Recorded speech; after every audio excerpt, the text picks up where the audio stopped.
Welcome back to another One Monroe Minute. Today we're going to be taking a look at MC solar connectors. MC solar connectors are essential components for safely and efficiently connecting solar panels in photovoltaic systems. These connectors are designed for secure, weatherproof connections, ensuring reliable power transmission. The MC stands for multi-contact, with the most common type being an MC4 connector. The number 4 in the name refers to the 4 mm diameter of its contact pin. This design also features a positive locking mechanism, meaning that they won't separate when they're pulled.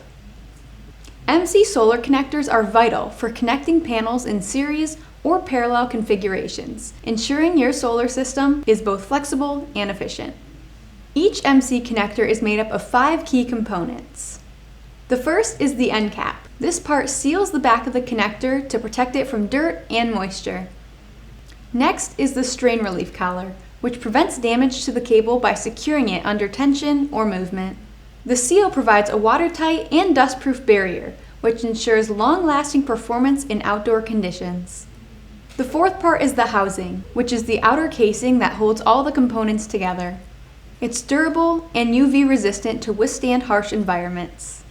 The last is the metal connector pins, which are core conductive elements that ensure power transfer between connected cables. Here at One Monroe, we supply MC solar connectors for your specific solar applications. To learn more, be sure to reach out to one of our sales engineers. Thanks for watching this week's video. Don't forget to like and subscribe for more videos in the future, and we'll see you next time with another One Monroe Minute.